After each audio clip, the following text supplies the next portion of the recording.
Alright, everybody, and welcome back to the Illinois Idiots Week 3 review and Week 4 preview.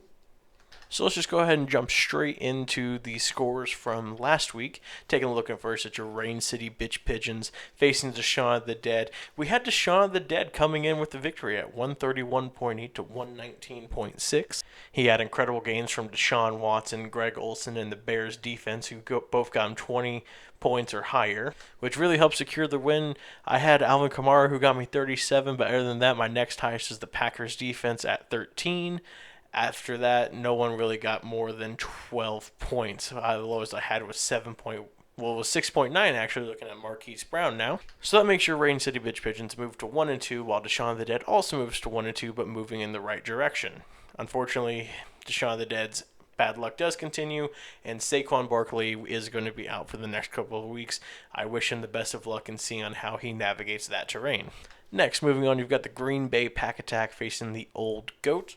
Green Bay Pack Attack winning 130.1 to 112.3. I was messaging the Green Bay Pack Attack, and at the time he was really worried that he might lose. Then Evan Ingram had an amazing second half and got him 23 points. He actually had 4 players get more than 20 points this week. Team Old Goat had a pretty good game as well. He had a few people who kind of underperformed that maybe could have gotten him closer. He also had a few injuries there as well that didn't help him at all. With Julian Edelman, he had an amazing first half and then got hurt. Ultimately, your Green Bay Pack Attack moves to 3-0, and Old Goat moves to 1-2. Next, we got the Effingham Titans facing the 2 in the pink, 1 in the stink, with the Effingham Titans winning 139.7 to 111.9. My apologies on that. I guess my phone wanted to let me know that the Red Wings scored. Yay, but it's only preseason. Anyway, back to fantasy football here. Looking at Effingham Titans, he had Keenan Allen being his big producer at 43.6 points. Holy cow, that's ridiculous. But still, overall, a good game. 4-2 in the pink, 1 in the stink. He didn't have a bad week except for Jimmy Graham, who dropped another goose egg for him. All in all, this advances to the Effingham Titans going to 2-1 and 2 in the pink, 1 in the stink going to 1-2. Next, we have Philip Rivers' Child Army going up against the Toledo Woodpeckers, and man, this one was ugly. You had the Philip Rivers' Child Army getting the victory, winning 102.3 to 63.8. And poor Woodpeckers, man, they couldn't get anything going. Their highest point was from their quarterback at 18.3. Other than that, their next highest was 8.7 coming from DK Metcalf. Next, but on there, you got the Philip Rivers Child Army. They had 12.5 from Devontae Freeman, 33.2 from Connor Kupp. Overall, just a solid week for Philip Rivers Child Army, making them advance to 1-2, while the Toledo Woodpeckers fall to 0-3. Looks like it's going to be a long season for the Woodpeckers. Next in the showdown of the week, you had I'm a Lumberjackson versus Machine Gun Kelsey, with I'm a Lumberjackson pulling out the victory, 151.9 to 144.9. The big thing that helped I'm a Lumberjackson win was the rise of Tyler Lockett there at 32.4 points. Meanwhile, also on Machine Gun Kelsey's side, he had Mike Evans, who dropped a 45 dime. These were some high scoring point weeks from people. It is kind of crazy. If only Machine Gun Kelsey had started Mark Ingram in there, he would have definitely pulled out the victory, as Mark Ingram had 35.5 points. All in all, this means I'm a Lumberjackson is advancing to 3-0, claiming the number 1 spot in the West, with Machine Gun Kelsey falling to 2-1, claiming the second spot in the West. I got a feeling these two are going to be fighting the entire year. And for our final game of the week, you had First and Ben facing Slob on My Cobb, and you had First and Ben following. It was Slob on My Cobb with 137.9, with First and Ben getting 112.2. Slob My Cobb getting good points from Dak Prescott at 22.5 and Julio Jones at 26.8. Which brings Slob My Cobb up to 3-0, which ties him in the East, and First and Ben going to 0-3 and falling to the basement in the West Division. And now just kind of a quick look at this full standings here. In the East, you got the Green Bay Pack Attack and Slob My Cobb tied at the top. Deshaun the Dead, Team Old Goat, and Rain City Bitch Pigeons tied for that second pretty much there. And then you have the Toledo Woodpeckers trailing up behind at 0-3. While looking at the West, you got I'm a Lumberjackson with sole possession up first. Kelsey and the Titans tied there for the second position. They'll be battling it out as well. 2 in the pink, 1 in the stink, and Philip Rivers Child Army at 1 and 2 out there, and First and Ben coming up behind at 0 and 3 there. With these standings, it does kind of lead to a very interesting week going into week 4, but we'll get to that in a bit. Right now, enjoy the weekly interview we have with the owner, and this week's owner is the Green Bay Pack Attack. Alrighty, everybody, and welcome back. This is our interview that we are trying to do a weekly segment of. That was the Week 3 review. We're going to do our interview now and then head off into the Week 4 preview. So with me today, I have the owner of the Green Bay Pack Attack. Are you there? Yep, I'm here. Alrighty, so currently your team has just kind of taken this league by storm. I think you're averaging right around 145 points a week, which is just ridiculously outrageous. How did you think your team would be able to manage this type of success? No, not even close to that much success. Just blew me away the first couple weeks scoring as many points as I did. Last week kind of had me nervous, was only scoring 130. I thought I was going to lose, and then Evan Ingram happened. But no, I feel like I put together an okay team throughout the draft, but I didn't think I put together a great team. And just on my end, looking at it, it looks like Patrick Mahomes has been your catalyst. He's averaging almost 29 points a game, which is just ridiculous. But who do you think for yours has been an MVP if it's not Mahomes? If it's not Mahomes, I would take Evan Ingram because in clutch game situations for the first 2 weeks, he has came in huge. Week 1, when I thought I was going to lose, he had, I think, 28.8 points, and then last week I thought I might have a chance to lose with the players the team Old Goat had. He dropped 23, which basically sealed the win for me. And is there one person that you're just kind of expecting to go off that you've kind of had on your bench? I know recently you just made a trade to get Aaron Rodgers, which was kind of a big thing for you being a Packer fan as well. But having a dual threat of Patrick Mahomes and Aaron Rodgers is pretty good. Honestly, the one person I'm waiting to go off is not on my bench. He's my number 1 wide receiver, and it's Devontae Adams. He had a good week against the Vikings, but other than that, he has been very quiet and not very productive throughout the Packer offense, and it's kind of disappointing. I've thought about trading him several times, but I think I'm just going to stick with him and hope that he explodes here in the coming weeks.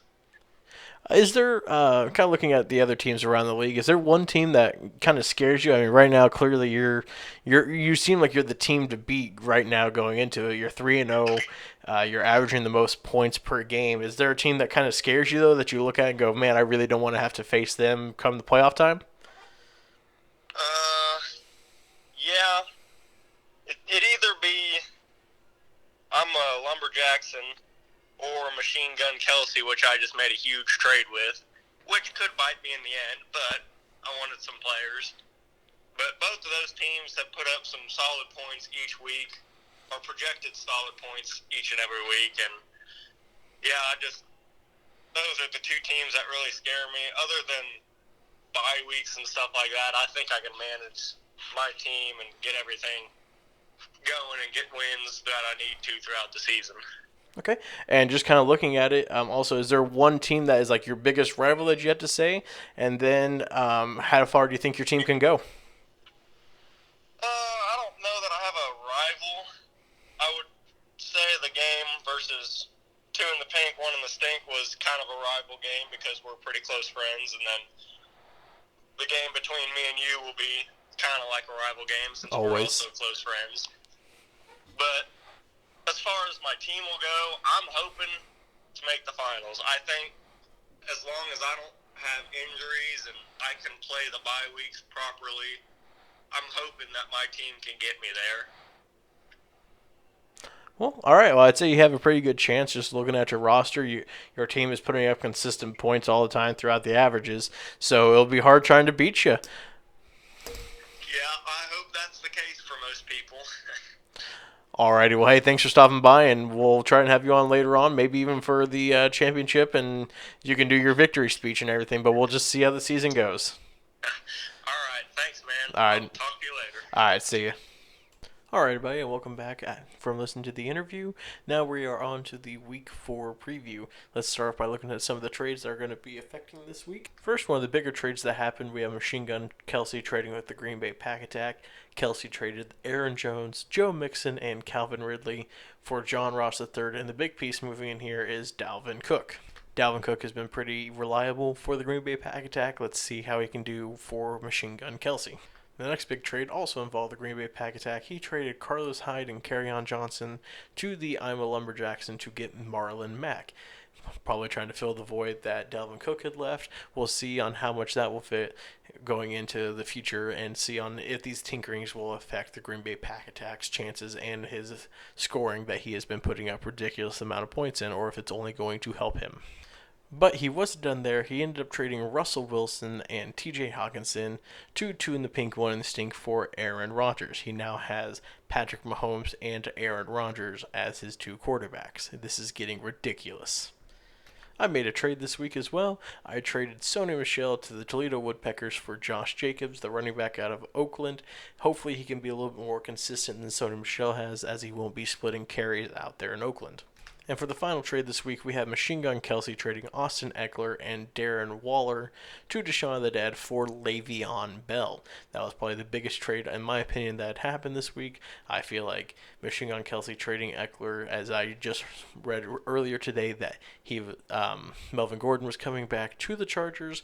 He now gets rid of the backup running back and it obtains Le'Veon Bell, who's going to be doing a lot of the work for the Jets. And now on to our Week 4 previews. Starting off here, we'll have Team the Old Goat facing off against your Rain City Bitch Pigeons. Both of them are 1 and 2, both in the East Division. And for me, this is a big rivalry week for me, as I am going up against my dad. Looking up at it right now, they have me winning 127.2 to 113.9. For the Old Goat, he's got Daniel Jones, Nick Chubb, Adrian Pearson, Julian Edelman, Christian Kirk, Mark Andrews, DJ Chark, the Patriots defense, and Matt Gay going for him. While on my end, I've got Jacoby Brissett, Damian Williams, Alvin Kamara, Odell Beckham Jr., Sammy Watkins, Zach Ertz, Terry McLaurin, Packers D, and Mason Crosby going for me. I've said this for the past 3 weeks, and I'll say it for Week 4, and I'll probably say it for the rest of the year if we're being honest. I do believe that your Rain City Bitch Pigeons are going to come in with the win here, mainly because I can't question myself in all this, and no, again, I won't hear any biased remarks down in the comments section. For me, this is kind of my version of the Super Bowl. I have a lot of rivals in this one, but to me, this is the biggest one since I've known him my entire life here. And hopefully I can have him on next week so we can hear the fallout from this week, whether it be good for me or bad for me. Next we have, in what my opinion is going to be the game of the week, you have the Effingham Titans going up against the Green Bay Pack Attack. And they have this one going in pretty close. They got the Effingham Titans scoring 122.6, but the Green Bay Pack Attack scoring 126.7. Honestly, I do feel like this is going to be one of the closer games this week. But unfortunately, I have to give it to the Green Bay Pack Attack. I feel like he's going to pull out the win. His offense has been so high scoring. It's just been incredible at this point. I think it's going to continue. I know he made some trades and getting rid of Dalvin Cook and everything, and I think that might hurt him, honestly, in the long run. But for this week, I'm just not sure if it'll affect him that much. Next is going to be another close game, but I just don't think it's going to be as good as the Titans and Pack Attack. You got 2 in the pink and 1 distinct versus Deshaun of the Dead. They've got 1 in the pink at 115.6 and the Dead at 119.3. Personally, just kind of looking at the injury to Saquon Barkley is really going to hurt. But I just get this feeling that Deshaun of the Dead he's found something here. I think he's going to continue his winning ways. I think he's going to beat 2 in the pink, 1 in the stink. Next, we have I'm a Lumberjackson going up against Philip Rivers Child Army. Currently, at the time of recording, Philip Rivers Child Army doesn't have a quarterback or a tight end in. Personally, though, I don't really think it's going to matter a whole lot. I still think I'm a Lumberjackson has just such a solid team right now that he is just going to walk in and slap anybody who he plays right now. I think he could go up against the Green Bay Pack Attack and keep it insanely close. So I'm picking I'm a Lumberjackson for the win. Next, we have a game where it's 2 0-3 teams going up against each other. Like I said, last week's events make this week's a little bit more interesting. All these teams are very close in the standings. You got 0-3 Woodpeckers against 0-3 First and Ben. At the time of recording, Woodpeckers doesn't have a second starting running back, so it's projected 108 to 85. And unfortunately for the Woodpeckers, I think he does drop to 0-4. I'm giving the win to First and Ben this week, and we'll get his first win, and we'll hopefully maybe even try and get on a nice little run for himself there. And for the final game this week, we have the 2-1 Machine Gun Kelsey versus the 3-0 Slava Mykov. They have this one being a bit of a blowout with Machine Gun Kelsey scoring 130.1 to 111.7. And just kind of looking at it, yes, I know Machine Gun Kelsey has Cook and Hopkins, but to me, I feel like this game's going to be a lot closer than what the ESPN is giving it credit for. But ultimately, I do get this feeling that Machine Gun Kelsey will pull out the victory, but I don't think it's going to be a blowout like they are predicting here. And that is your Week 4 preview. I want to thank you all very much for listening. I hope you guys are really enjoying this. I know I am still enjoying recording myself. Hope you guys enjoy the thumbnail. If I need to explain it a little bit, if you can't tell who's behind the clown mask, it's Antonio Brown for everything that's been going on lately. As you know, supposedly he's now no longer playing in the NFL, and so I guess that means probably he will go to the XFL whenever it comes. I think he comes back to the NFL. I think he's just being a giant clown right now. But that is all we have the time for this week. I want to thank you all listening again for so much, and don't forget, JAT is where it's at.